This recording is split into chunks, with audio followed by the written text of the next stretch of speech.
우리 말씀의 제목 같이 한번 읽어봅니다. 진노와 분노로 순종하지 아니한 나라에 갚으리라. 여러분에게 한번 물어보겠습니다.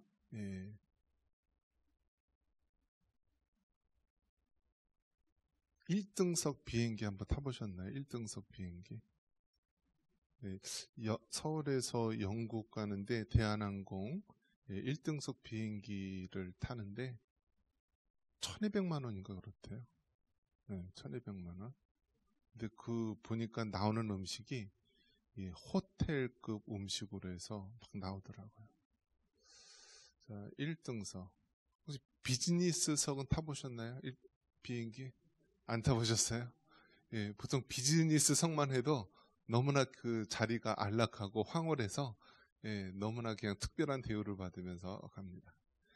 그러면 이제 비행기 이코노믹석 타보셨나요? 이코노믹석. 이코노믹이라는 말이 경제적인, 그러니까 전략하는 그런 뜻을 가지고 있는데요. 딱 봐도 어떻죠? 좁죠. 굉장히 좁아요. 또 저같이 또 등치가 큰 사람은요, 이코노믹 그 석을 타면은 굉장히 불편해요. 자, 그런데 한번 물어보겠습니다. 1등석 비행기를 타는데 비행기가 추락한다. 그러면 어떻게 될까요? 살 수 있을까요? 어떨까요? 비행기가 추락하면은요, 다 죽는 거예요. 다 죽어요. 얼마 전에 이제 비행기가 추락을 했는데 날자마자 한 5분인가요? 하여튼 그렇게 엔진 고장으로 해서 비행기가 바로 이제 추락을 해서 대학교 기숙사, 인도에서 일어난 일인데요. 대학교 기숙사에 떨어졌는데 다 죽었어요. 그런데 한 명만 살아났더라고요.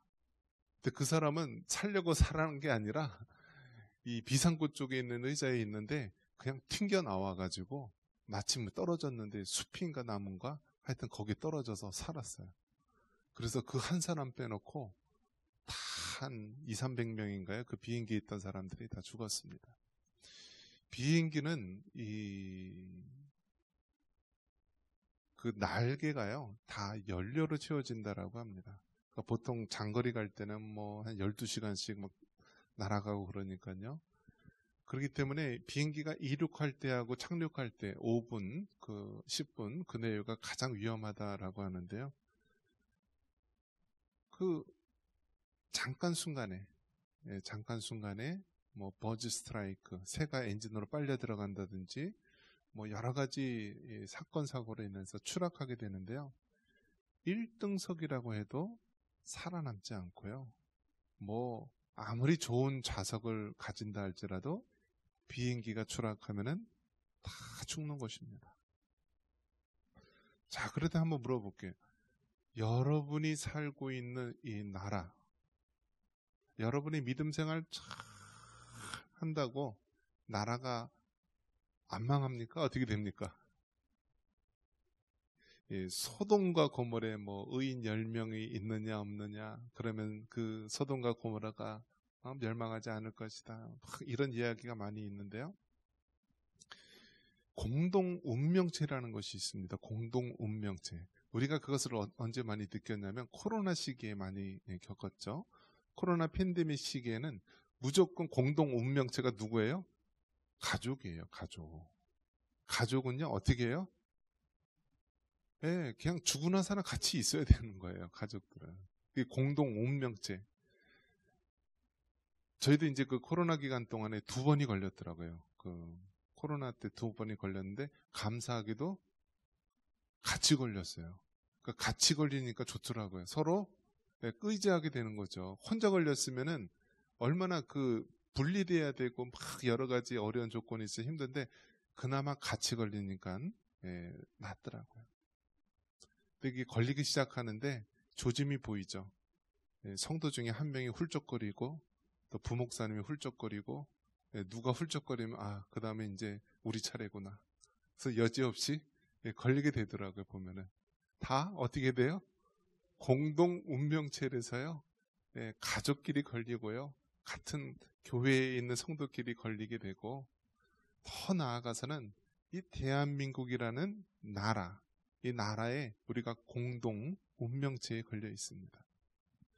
이 정치인들이 얼마나 나쁜 사람인가요?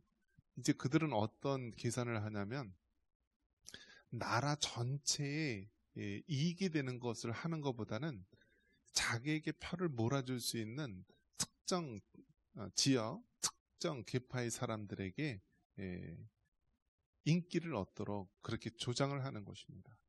그래서 우리나라의 아픈 역사를 보면은요, 정치인들이 사실 영남과 호남을 그렇게 갈라가지고요, 갈라치기 해서 싸움을 시키고 한쪽을 지지를 얻어서 국회의원이 되고 뭐 도지사가 되고 대통령이 되고 그러한 이 아픔의 역사를 반복합니다. 그런데 외국에 나가면 여러분 그거 따져요? 여러분이 그냥 외국 나가면은 제일 먼저 물어보는 게 나는 이제 한국에서 왔다고 코리아라고 한다면 사우스 코리아냐 노스 코리아냐 그게 물어봅니다.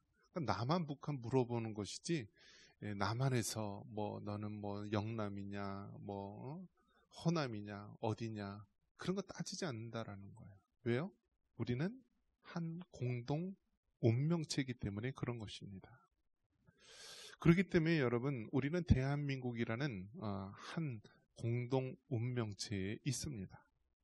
그렇기 때문에 우리는 개인 나도 중요하지만요 더 넓게는 우리가 이 대한민국이라는 나라 또 더 넓은 의미에서는 저 북한까지 포함하는 또 온 열방에 퍼져 있는 그 디아스포라 한민족까지 포함해서 우리가 이 민족이라는 개념을 공동 운명체로 가지고 살아가는 것입니다. 이스라엘 백성, 구약의 이스라엘 백성들을 살펴보면요, 그들은 어떤 의식을 가졌냐면 선민의식을 가졌습니다. 그러니까 선민의식이 무엇이냐면 선택받은 민족이라는 거예요. 선택받은 민족. 그러니까 선민의식이 여러분 한편으로는 굉장히 위험한 말일 수도 있는 것입니다. 이 선민의식을 제일 미워했던 사람이 누구죠? 이스라엘 백성의 선민의식을 가장 미워했던 사람이 누구예요? 히틀러예요. 히틀러. 히틀러는 자기 민족, 게르만족 중에서 아리안족, 그죠? 이 자기 민족의 우수성, 자기 민족이 전 세계에서 가장 우수한 민족이다라고 했는데요. 저쪽에서 뭐 별것도 아닌 것들이 자기는 선택한 민족, 선택받은 백성이라고 이야기를 합니다. 그 유대인들이 그렇다라는 거죠. 그런데 실제로 보니까요, 똑똑해요. 부지런해요. 막 장사를 어느 날만 하더니 막 돈을 벌어가지고요. 나중에는 막 사채업, 은행업을 합니다. 그리고 그들이 막 정치인도 되고 과학자도 되고 모든 이 대학 교수도 되고 지도층에 쫙 깔리게 됩니다. 그러니까 이 유대인들은 특별해요. 그러니까 이 히틀러, 독일의 대통령인 히틀러 눈에는요, 자기 독일 민족의 우수성을 알리는데 눈에 가시거리가 누구였냐면 저 자칭 선택받은 민족이라 하는 유대인이었어요. 그래서 무엇을 했어요? 인종 청소를 한 거예요. 인종 청소를. 그래서 2차 세계대전 때 몇 명을 죽였냐면은 600만 명을 죽였어요. 600만 명. 여러분 한번 생각해 보십시오. 600만 명을 어떻게 죽여요? 그거는 상상을 초월하는 거예요. 사람을 죽이는데 어떻게까지 했냐면 총알이 아까워서요. 한 방씩 안 쏘고요. 한 줄로 세워가지고 탕 쏘고 또 살아남은 사람은 또 탕 쏘고 마지막에는 어떻게 정말 많이 그냥 간편하게 죽일 수 있을까 해서 어떻게 해요? 독가스실에서 죽이잖아요. 이 자동차에 나오는 이 매연 배기가스를 샤워해 준다고 그래갖고 밀폐된 공간 그런 공간에 해걸 가스실에서 죽이잖아요. 그리고 어떻게 합니까? 완전히 폴란드에 있는 아우슈비츠 거기서 300만 명을 죽이고 전 세계적으로 해서 600만 명이 죽었어요. 그 민족이 바로 이스라엘 민족 유대인들이었습니다. 그러니까 구약 시대 때서부터 해가지고 이제 예수님 당시에 신약 시대 때서부터 해가지고 그것이 1945년 뭐 그때까지 계속 유대인들은 자기는 이 혈통적 선택받은 민족, 선민 사상에 사로잡혀 있는 것입니다. 오늘 미가서의 말씀에서도 보면은 이 미가서의 말씀이 뭐냐면 그 유대인들이 자기들이 아브라함의 자손, 다윗의 자손이라고 하는 이 혈통적 선민 사상에 사로잡혀 있다라는 거예요. 그래서 우리는 안 망한다. 우리는 정말 하나님의 택한 백성이다. 우리는 괜찮다. 어떻게 됐어요? 된통 망하게 되지 않았습니까?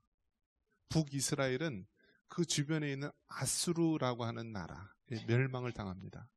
요즘 따지면은 그 시리아 쪽에 있는 그 지역이에요. 아주 넓은 땅덩어리 갖고 있는 시리아 쪽에 있는 아수르라고 하는 나라에 의해서 주전 722년에 멸망을 당합니다. 그리고 남쪽에 있는 남유다, 이 예루살렘을 중심으로 한 남유다는 어떻게 됩니까? 여기도 결국은 바벨론에 의해서, 바벨론이 어디죠? 이라크예요. 이라크, 오늘날. 이 바벨론에 의해서 결국 주전 586년에 멸망을 당합니다. 이 미가서가 언제 기록이 되었냐면 이 미가서는 호세아 선지자나 이사야 선지자 동시대에 살았던 사람으로서 북이스라엘은 아수르에 의해서 거의 다 멸망을 하고 남유다는 아직 멸망하기 직전의 그런 상태입니다. 그러니까 뭐라고 얘기하냐면 이 미가 선지자는 좀 있으면 이 남유다가 멸망할 것이다. 하나님의 심판이 이르게 될 것이다. 회개하라 라고 외치는 거예요. 그러면 이스라엘 백성들, 그 남유다인들이 이 미가 선지자의 말을 들었습니까? 결국 이 하나님의 말씀, 미가 선지자 이 외침을 듣지 않고요, 회개하지 않고 돌이키지 않았기 때문에 결국 하나님의 심판과 멸망으로 치닫게 되는 것입니다. 유대인들이 그렇게 자랑하는, 나는 아브라함과 다윗의 그 혈통 속에서 그 선택받은 민족이라고 하는 선민 세상에 사로잡혀 있습니다. 그리고요, 그 이스라엘 백성들이 자랑하는 것이 무엇이에요? 하나님의 성전을 그렇게 자랑해요. 하나님의 성전. 하나님의 성전은 무엇인가요? 하나님의 임재가 임하는 거룩한 장소죠. 그래서 이스라엘 백성들이 광야 생활을 할 때는 이동식 텐트였어요. 텐트. 그런데 이제 이스라엘 백성이 그 가나안 땅, 팔레스틴 땅에 정착할 때는 텐트가 아니라 성막이 아니라 성전을 지었습니다. 그리고 이 자칭 선민 사상에 빠져있던 그 이스라엘 민족들은 우리는 선택받은 민족이고 우리에게는 성전이 있다. 그렇기 때문에 우리는 멸망하지 않는다. 우리나라는 멸망하지 않는다. 어떻게 되었어요? 여러분 이스라엘 가보셨어요? 성전 있어요? 성전. 이스라엘 가면은 성전이 있을까요? 없을까요? 성전이 없어요. 무너졌어요. 그런데 그 성전, 무너진 그 성전의 서쪽 벽의 일부분을 남겨뒀어요. 그게 뭐예요? 지금 이스라엘 백성들이 통곡의 벽이라고 하는 그곳이에요. 그래서 이제 이스라엘의 그 어떤 그 여행을 가보면은 이스라엘 그 예루살렘 성전산에 성전이 있었던 그 터에 서쪽 벽에 일부 돌 축대 같은 게 있는데 그게 바로 통곡의 벽이에요. 왜 통곡의 벽일까요? 자기네들이 선민사상에 쌓여 있고 하나님의 임재가 있는 성전이라고 했던 그곳이 지금은 완전히 무너져 가지고요, 없어진 거예요. 그리고 겨우 승리의 기념비로서 이 서쪽 벽의 일부를 남겨뒀는데 그게 바로 통곡의 벽이라고 하는 거예요. 그런데 더 안타까운 건 뭐예요? 그 성전산, 성전이 있던 곳에다가 무엇을 세웠어요? 이슬람교의 성지라고 하는 황금돔 사원을 세운 거예요. 그러니까 이스라엘 백성들 마음속에는 무엇이 있어요?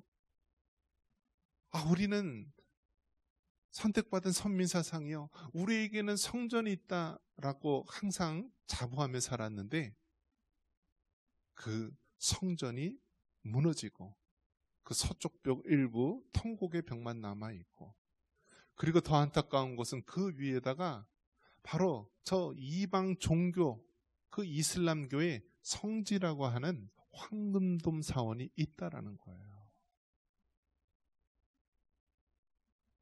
자, 그렇다면 이것이 바로 유대인들, 이스라엘 백성들이 바라보는 그 시각에서 본다면, 성전사는, 그들의 성전은 바로 이 사람의 손으로 빚은 그러한 성전을 이야기하는 것이지만, 오늘날 예수님을 구주로 믿는 우리 그리스도인에게는 성전이 뭐예요? 바로 우리 성도 한 사람 한 사람, 예수님을 구주로 모신 사람들이 바로 성전이 되는 거예요. 성전이. 그러니까 바로 물질적, 육신적인 성전이 아니라 예수님을 구주로 모신 우리 그리스도인, 또 이 땅에 세운 하나님의 교회가 성전이 되는 거예요. 성전이. 그리고 이스라엘 백성들은 아브라함의 혈통적인, 아브라함, 이삭, 야곱의 그 육신의 혈통적인 선민사상에 취해 있지만, 우리는 어떻게 바라봐야 되나요? 우리 그리스도인은 이제는 더 이상 아브라함, 이삭, 야곱의 혈통적 후손이 아니라 예수님을 구주로 믿는, 예수님의 핏값으로 죄사함을 받고 하나님의 핏값으로 주님의 자녀가 된 우리가 바로 선택받은 백성, 택함받은 하나님의 백성이 되는 것입니다. 자, 그렇기 때문에 여러분, 우리는 구약에 있을 때 하나님께서 아브라함이라고 하는 한 이방족 속의 사람들을 택하셔서 어떻게 하나님의 선택된 백성으로서, 하나님의 선택된 나라로서 세워져 가는지 구약의 시대를 보아서 알 수가 있고요. 그리고 이것은 바로 신약의 예수님을 통하여서 이미 다 성취가 되어 있고, 더 이상 혈통적 선민사상이 아니라 예수님을 구주로 믿는 하나님의 이 언약의 백성, 하나님의 말씀으로 택한 백성이 되는 것입니다. 그리고 구약에 있는 이스라엘 백성들은 그 육신적인 성전, 사람의 손으로 지은 그 성전을 다시 짓기를 원하지만, 바로 우리는 예수님을 믿는 하나님의 백성은 바로 예수님을 모신 곳이 성전이고, 바로 우리 예수님 자체가 바로 성전이 되는 거예요. 하나님의 거룩한 전. 그렇기 때문에 여러분, 이 미가서를 통하여서 미가서가 강조하는 주제는 무엇이냐면 유다의 심판과 회복에 대한 부분입니다. 유다의 임할 심판과 회복. 이것을 여러분 오늘날 우리에게 적용해 본다면 대한민국의 심판과 구원으로 적용해 볼 수가 있는 거예요. 여러분 어떻습니까? 우리가 얼마나 교만에 떱니까? 1980년대, 90년도에는요, 지하, 조그만 공간이라도 교회를 간판을 걸면은요, 사람들이 몰려왔던 부흥의 시기를 살고 있습니다. 그런데 지금은 어떤가요? 교회가 아주 의리의리하게 지었는데요, 성도들이 탁 오면은 무엇을 물어보는지 아세요? 이 교회 빚 있어요? 하고 물어본대요. 빚 있으면 올까요, 안 올까요? 안 온대요. 요즘 성도들이 그렇게 약간 빠졌어요. 왜 안 올까요? 힘들까 봐. 자기 신앙생활 편하게 해야 되는데 교회가 빚을 져서 교회를 지었으면 그게 부담이 되니까 안 온대요, 이제는. 유럽은 100년, 1000년에 걸쳐서 고령화가 이루어져서 그렇게 이루어졌지만 우리나라는 어떻죠? 망해도 빨리 망해요. 망해도 빨리 망해요. 외국은 수백 년에 걸쳐서, 막 1000년에 걸쳐서, 2000년에 걸쳐서 교회가 세워지고 부흥을 이루고 또 기울어져도 서서히 준비할 기회를 줬는데, 우리나라는 아주 성장하는 것도 눈 깜짝할 사이에 성장하지만 망하는 것도 눈 깜짝할 사이에 망한다라는 거예요. 망한다라는 거예요.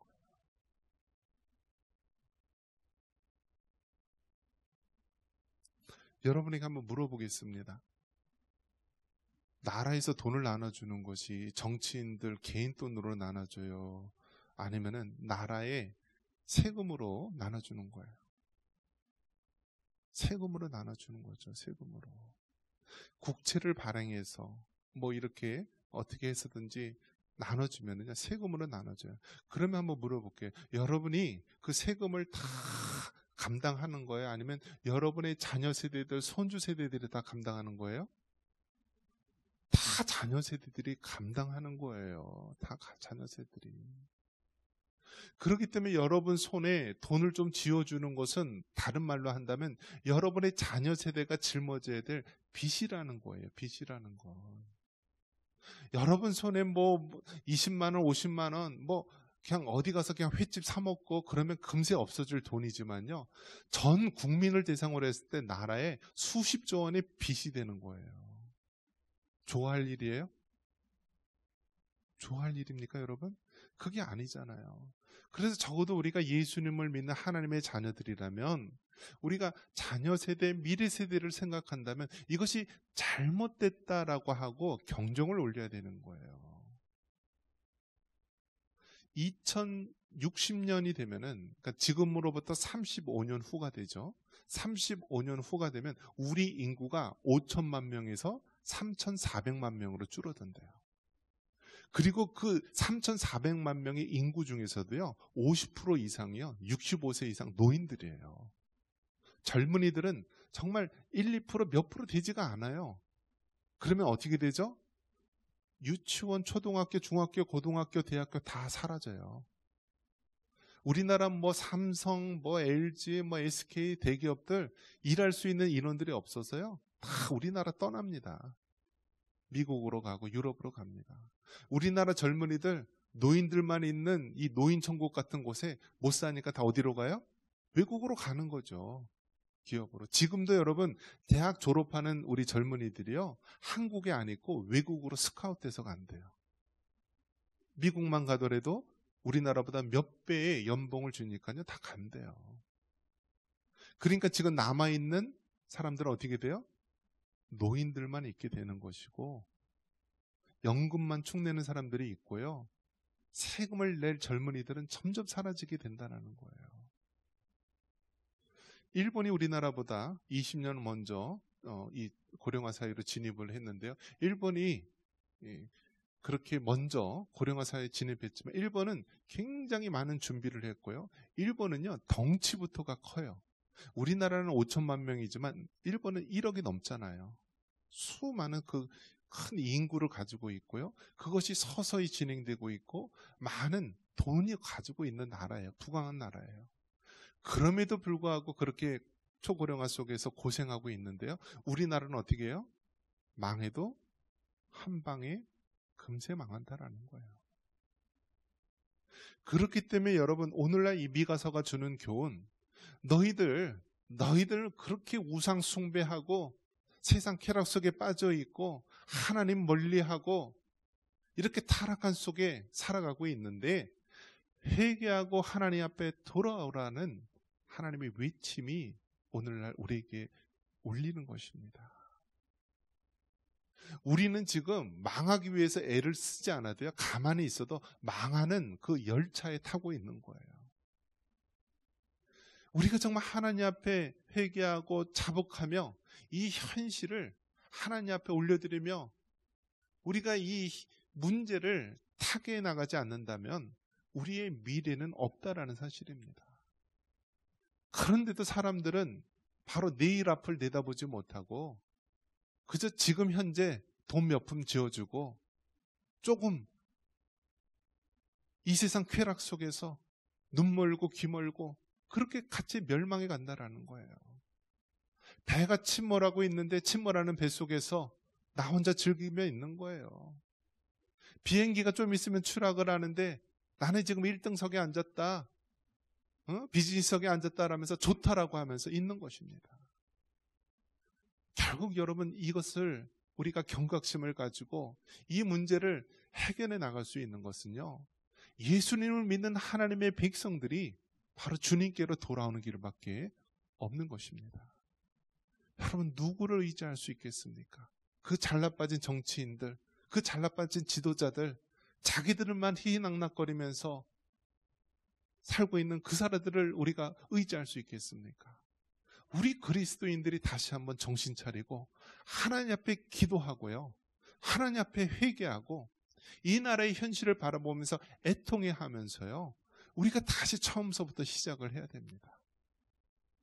5,000년 동안 가난에 찌든 이 조선이란 나라를 하나님께서 140년 전 선교사님들을 보내셔서 이 땅에 복음의 씨앗을 심어주셔서 5,000년 동안 그렇게 가난한 나라가 이제는 세계 10대 경제기 대국이 되었는데요, 우리나라가 교만하고 우리나라가 이제는 하나님 없이도 살 것처럼 여기며 자칭 그리스도인이라고 하는 많은 자들, 교회의 직분자라고 하는 자들, 그 많은 사람들이 우상을 섬기며 하나님을 떠나고 죄악 가운데 있으면서 결국 이 나라는 침몰하게 된 것입니다.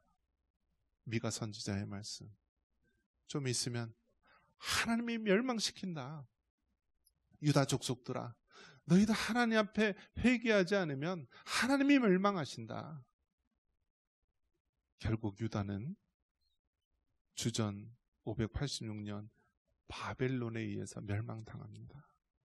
그리고 그들이 자랑했던 성전은요, 주후 70년 로마의 디도 장군에 의해서 돌 하나도 돌 위에 남지 않고 다 무너뜨립니다. 그리고 서쪽 벽 일부만 통곡의 벽으로 남겨놓게 됩니다. 그 이스라엘의 모습, 그것이 오늘 이 대한민국의 모습은 아닙니까? 다시 한번 주님 앞에 우리가 믿는 그리스도인이 회개하고요, 하나님 앞에 다시 우리가 새 출발을 해야 합니다.